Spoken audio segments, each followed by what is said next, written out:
उज्जैन के मुख्य बाजार में यह है श्री गोपाल मंदिर, जिसे द्वारकाधीश मंदिर भी कहते हैं। महाकाल मंदिर के बाद यह उज्जैन का दूसरा बड़ा मंदिर है। इसका निर्माण मराठा राजा दौलतराव सिंधिया की पत्नी बयाजीबाई शिंदे ने 19वीं शताब्दी में मराठा शैली में करवाया था। मंदिर में श्री कृष्ण की 2 फुट ऊंची चांदी से मढ़े संगमरमर से बनी मूर्ति है। इसके अलावा यहाँ शिव पार्वती व गरुड़ की मूर्तियां भी है। यहाँ जन्माष्टमी व हरिहर पर्व धूमधाम से मनाया जाता है। हरिहर पर्व पर महाकालेश्वर की मूर्तियां श्री कृष्ण के दर्शन के लिए यहाँ लाई जाती है। इस मंदिर के द्वार महमूद गजनवी ने चुरा लिए थे। बाद में महादजी सिंधिया ने इनका जीर्णोद्धार करवाया था। 24 खंबा माता मंदिर, यह विक्रमादित्य के काल में बना अति प्राचीन मंदिर है, जो कि छोटी माता व बड़ी माता को समर्पित है। इस मंदिर का नाम इसके 24 स्तंभों के कारण पड़ा है। इसके प्रवेश द्वार पर मंदिर की संरक्षक देवियों महालया तथा महामाया की प्रतिमाएं हैं। ये राजा विक्रमादित्य की आराधना देवी है ये माँ, और बड़ी माता ये जब चरणों में गिर गए, इनके आराधना करी थी माँ की, तो राज हासिल करा था उनने। तो यहाँ पूजा चढ़ती है, फिर वो पूजा चढ़ाने लगे, राज हासिल हुआ। तो फिर राजा विक्रमादित्य पूजा चढ़ाने लगे, राजा विक्रमादित्य अमर हो। दोस्तों, अब हम आए हैं उज्जैन के एक और प्राचीन स्थल के दर्शन करने। यह है उज्जैन सम्राट विक्रमादित्य के बड़े भाई भर्तहरि की गुफा। शिप्रा के तट पर भर्तहरि गुफा एक बड़ा शांत और सुरम्य स्थल है। यहाँ भर्तहरि ने तपस्या करी थी। महाराज भर्तहरि उज्जैन सम्राट विक्रमादित्य के बड़े भ्राता थे। ये संस्कृत साहित्य के प्रकांड पंडित थे। उनका रचित शतकत्रय ग्रंथ अपनी तरह का एकमात्र है। शास्त्रों में भर्तहरि की कथा के 2 रूप प्रमुखता से मिलते हैं। एक कथा यह कहती है कि भर्तहरि की पत्नी पिंगला जब किसी और पुरुष से प्रेम करने लगती है, तब भर्तहरि राजपाट छोड़ सन्यासी बनकर इस स्थान पर आकर तप करने लगते हैं।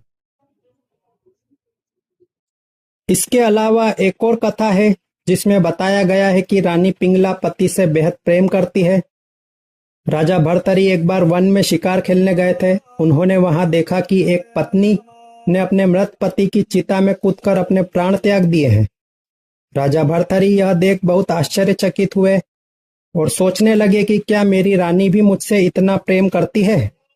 अपने महल में वापस आकर राजा भर्तहरि जब यह घटना रानी पिंगला से कहते हैं, तो पिंगला कहती है कि वह तो यह समाचार सुनते ही मर जाएगी। चिता में कूदने के लिए भी वह जीवित नहीं रहेगी।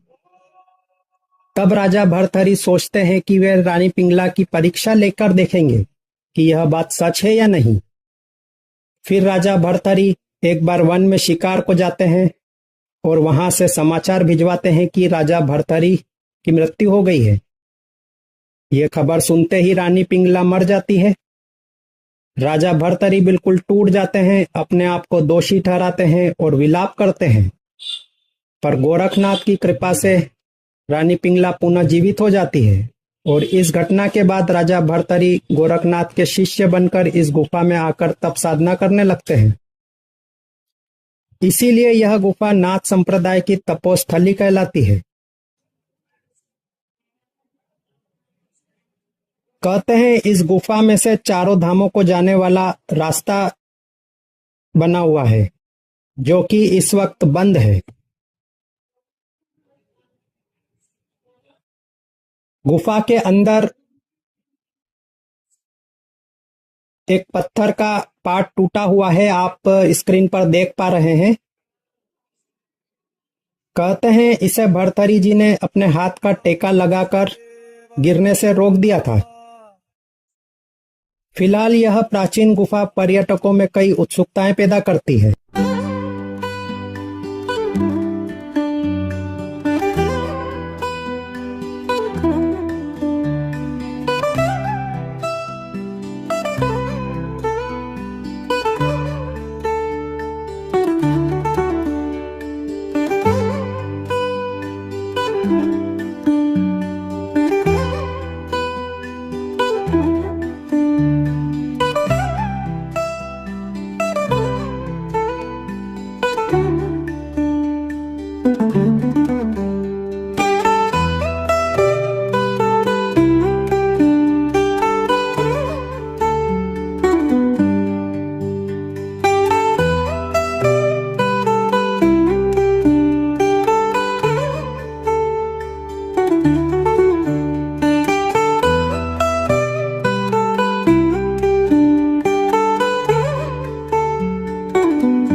दोस्तों, अब इस वक्त हम हैं गढ़ कालिका मंदिर में।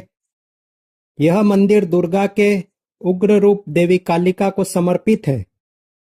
इसे एक शक्तिशाली और प्राचीन मंदिर माना जाता है, जिसका धार्मिक महत्व बहुत अधिक है। इसे दुर्गा के शक्ति पीठों में से एक माना जाता है। कहते हैं यहाँ सती का ऊपरी होठ गिरा था। कहते हैं महान कवि कालिदास जी ने यहाँ देवी की पूजा करके अपने ज्ञान और काव्य कौशल को बढ़ाया था।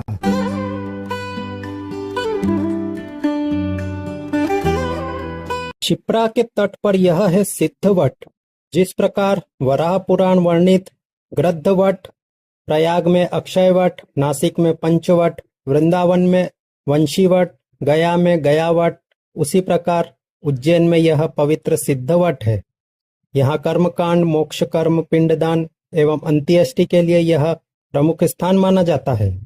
नाग बलि, नारायण बलि विधान प्रायः यहाँ होता रहता है। यहाँ 3 तरह की सिद्धि होती है। एक सद्गति अर्थात पितरों के लिए अनुष्ठान, दूसरा संपत्ति अर्थात लक्ष्मी कार्य के लिए वृक्ष पर रक्षा सूत्र बांधा जाता है, और तीसरा संतति अर्थात संतान प्राप्ति के लिए यहाँ उल्टा स्वस्तिक बनाया जाता है। यह वृक्ष 3 प्रकार की सिद्धि देता है, इसीलिए इसे सिद्धवट कहते हैं। यहाँ काल सर्प दोष की पूजा भी की जाती है।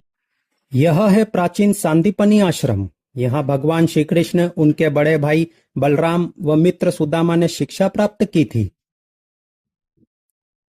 आश्रम में यह कुंड है जिसे गोमती कुंड कहते हैं।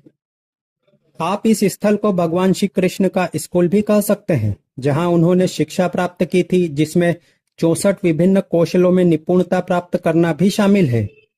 इस आश्रम में आपको भगवान श्री कृष्ण से जुड़े कई चित्र दीवारों पर दिखाई दे जाएंगे।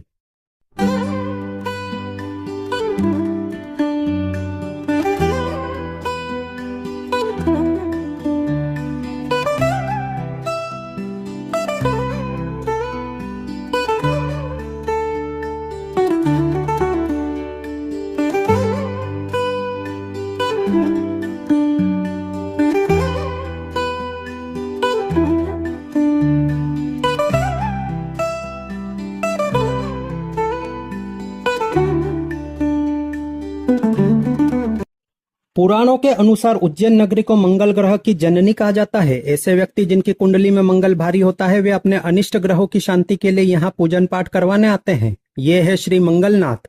यूं तो देश में मंगल भगवान के कई मंदिर हैं, लेकिन उज्जैन इनका जन्म स्थान होने के कारण यहाँ की पूजा को खास महत्व दिया जाता है। यह मंदिर सदियों पुराना है। सिंधिया राजघराने में इसका पुनर्निर्माण करवाया गया था। यहाँ मंगल भगवान की शिव रूपी प्रतिमा का पूजन किया जाता है। हर मंगलवार को यहाँ भक्तों का तांता लगा रहता है।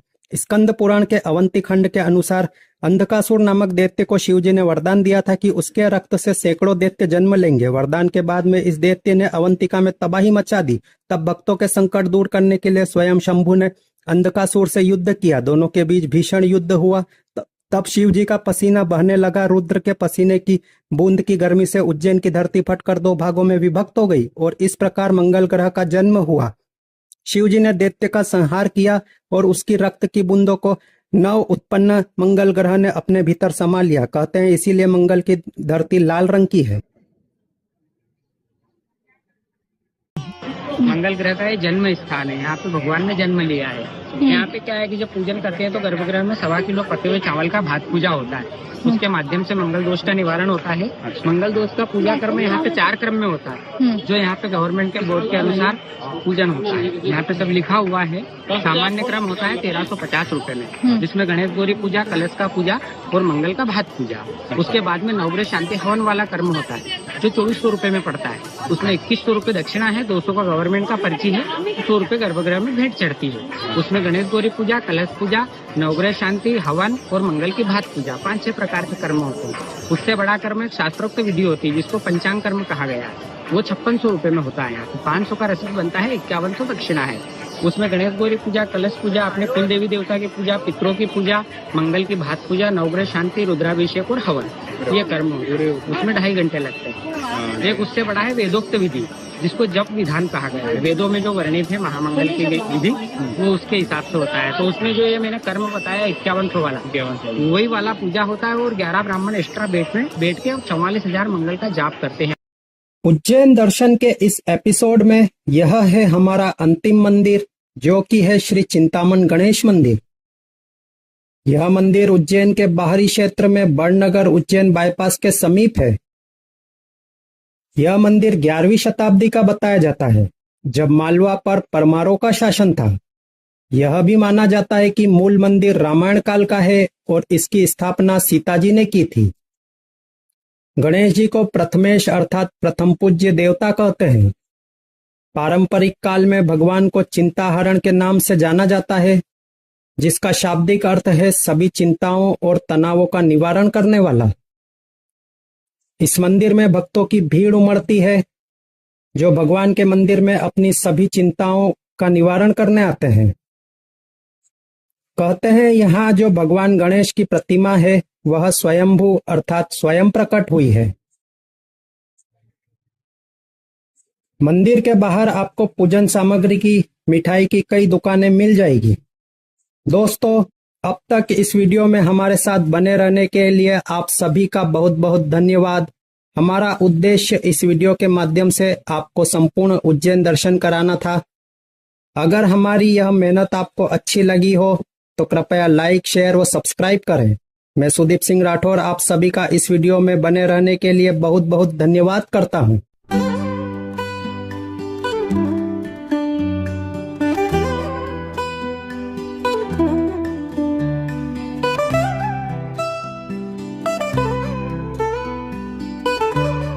दोस्तों, मंदिर में आपको गणेश जी की 3 प्रतिमाएं देखने को मिलेगी, चिंतामण, इच्छामण और सिद्धि विनायक नाम से।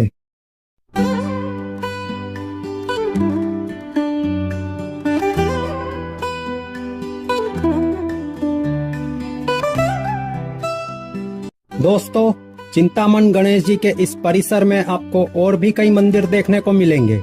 उन्हीं में से एक है विघ्नहर्ता गणेश मंदिर। इसी के पास यह प्राचीन लक्ष्मण बावड़ी भी है। इसका निर्माण इंदौर की महारानी अहिल्याबाई होलकर द्वारा करवाया गया था। तो दोस्तों, यह था उज्जैन का संपूर्ण दर्शन। आप बने रहिए हमारे साथ में। मिलते हैं फिर किसी शानदार वीडियो में। तब तक के लिए धन्यवाद।